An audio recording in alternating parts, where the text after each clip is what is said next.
अवधूत चिंतन श्री गुरुदेव दत्त श्री स्वामी समर्थ महाराज की जय।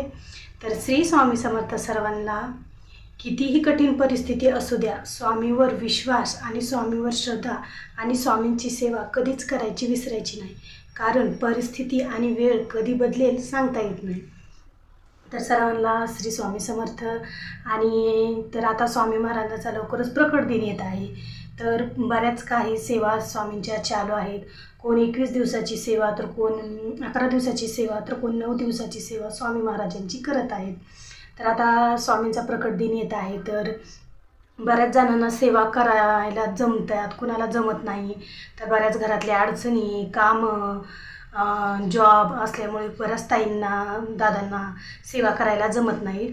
तर सगळ्या सेवा करण्याच्या आधी आपल्याला जर सेवा जमत नसेल तर गुरुचरित्र पारायणाची, स्वामीचरित्र पारायणाची सेवा आपण करणार आहोत।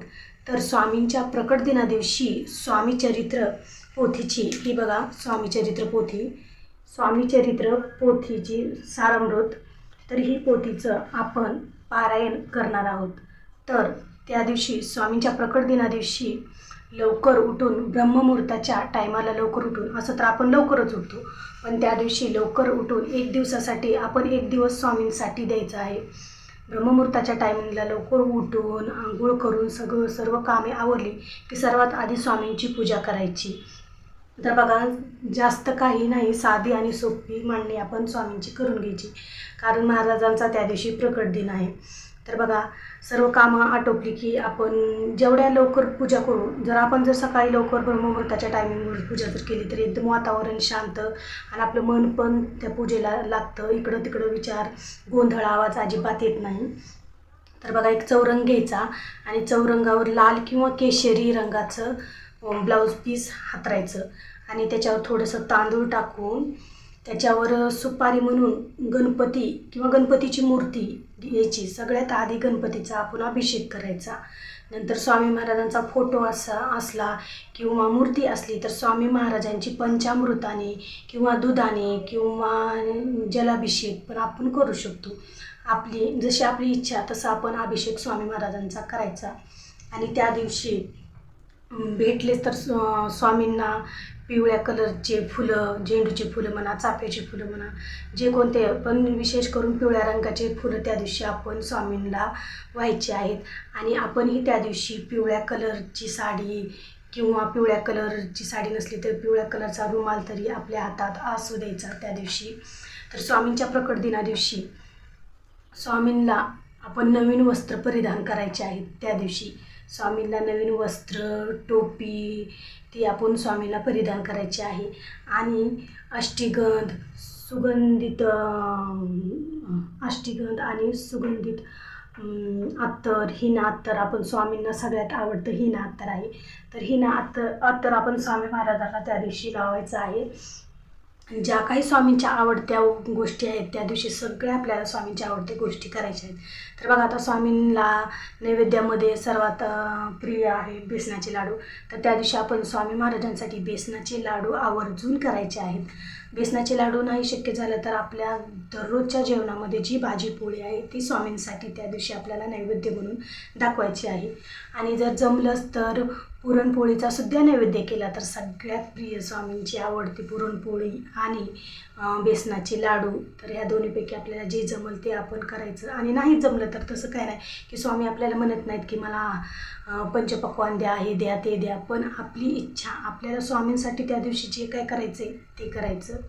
तर अशी साधी सोपी स्वामींची त्या दिवशी आपल्याला मांडणी करायची आहे।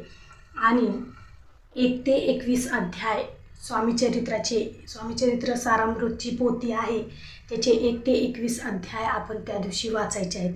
तर सगळ्यात आधी 11 माळी जप करायचा, नंतर 1 ते 21 अध्याय स्वामीचरित्राचे वाचायचे आहेत आणि नंतर तारक मंत्र। जर हे तिन्ही पण आपल्याला एकदाच नाही म्हणणं झालं तर आपण जप पण संध्याकाळी केला तरी चालतो, नाहीतर दुपारी आपल्याला टाईम भेटला तरी केला तरी चालतो, पण त्या दिवशी आपल्याला स्वामींची पुरेपूर सगळी सेवा करायची आहे। आणि बघा आता आपण आपला वाढदिवस असला किंवा दिवाळीचा सण असला की कसं नवीन गोडधोड काय पण बनवतो, नवीन कपडे घालतो. तर त्याचप्रमाणे स्वामींना पण त्या दिवशी नवीन वस्त्र परिधान करायचे आहे. त्यांच्या आवडता जो काही पदार्थ आहे तो बनवायचा, नैवेद्य करायचा, स्वामींना व्हायचा आणि जमलं तर केंद्रात जायचं. आणि स्वामींच्या पूजेमध्ये नारळ आणि खडीसाखर ठेवायला विसरायची नाही. एक नारळ आणि खडीसाखर आणि फूल ठेवायचं आणि ती नंतर आपण ज्यावेळेस केंद्रात जाऊ त्यावेळेस ती केंद्रामध्ये ती नारळ आणि खडीसाखर आपण ठेवून यायची. आणि बघा पूजा करायच्या आधी आपण संकल्प करायचा की स्वामी आज 21 अध्याय हे स्वामी चरित्र सारामृत पोथीचे मी 21 अध्याय करणार आहे. आणि जर काय आपल्या मनात इच्छा आहे तर ती स्वामींना इच्छा बोलायची. तर संकल्प कसा करायचा बघा, आपल्या उजव्या हातावर पाणी घ्यायचं, थोडंसं तांदूळ टाकायचं, त्याच्यात थोडासा गंध टाकायचा आणि फूल घ्यायचं आणि त्याच्यावर पाणी टाकायचं. तर स्वामींना आधी आपलं नाव सांगायचं, नंतर आपलं गोत्र सांगायचं आणि स्वामीला आपल्या मनातली इच्छा बोलायची. एक तांबून खाली घ्यायचं, तर ती इच्छा बोलली की ती त्या तांबणात ती सोडून द्यायची अक्षता. आणि तुळस सोडून इतर कोणत्याही झाडाला आपण झाडाच्या बुडाला ते पाणी आपण संकल्प केलेलं पाणी सोडून द्यायचं. तर असा स्वामी महाराजाला संकल्प करायचा. आणि नंतर आपण आपल्या पोथी पठण करायला पोथी वाचायला सुरुवात करायची. तर सगळी पोथी झाली की आपल्याला नंतर आरती, शेवटला पोथी अध्याय वाचून झाली, जप झाला, तारक मंत्र झाला की शेवटला आपल्याला स्वामी महाराजांची आरती करायची आहे.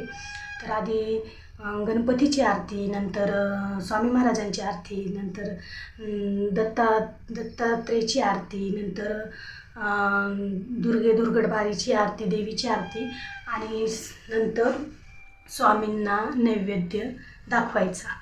तर अशी त्या दिवशी आपली पूजा आणि त्या दिवशी आपल्याला वाटलंच तर उपवास पण धरायचा. अशी साधी आणि सोपी त्या दिवशी स्वामी महाराजांची सेवा करायची.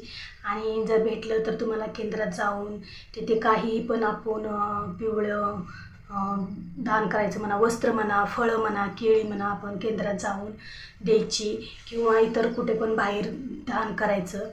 आणि जर त्या दिवशी जर कोण समजा दारामध्ये कोणतर मागणारे म्हणा, गरीब एखादं आलं तर त्याला मनात काही संकोच न आणता त्याला आपण त्या दिवशी दान करायचं. तर त्या दिवशी केलेलं दान हे सगळ्यात भारी आणि सर्वात उच्च कोटीची सेवा त्या दानधर्मामध्येच आपली असते. तर ही सुद्धा स्वामींना खूप प्रिय आहे. तसं बघायला गेलं तर सगळ्याच सेवा स्वामींच्या आवडत्याच आहेत. आपण म्हणतो ही सर्वात उच्च कोटीची सेवा, ती उच्च कोटीची सेवा, पण जेवढ्या काही स्वामींच्या सेवा आहेत ते सगळ्यात भारी स्वामींच्या सेवा आहेत. पण ज्या कोणी ताईला पूर्ण 21 दिवस 11 दिवस स्वामी चरित्रचं पारायण करायला जमत नाही, त्यांनी ह्या दिवशी स्वामींच्या प्रकट दिना दिवशी स्वामी चरित्राचं पारायण केलेलं खूप महत्त्वाचं आणि त्याचं फळही तुम्हाला नक्कीच भेटेल आणि त्याचे अनुभव बी एकदम छान छान येतील. तर हे पारायण स्वामींच्या प्रकट दिना दिवशी स्वामी चरित्राचं पारायण करायला विसरू नका. तर सर्वांना श्री स्वामी समर्थ. आणि व्हिडिओ आवडला असेल तर नक्की लाईक करा, शेअर करा, नवीन असेल तर चॅनेलला सबस्क्राईब करा. तर धन्यवाद.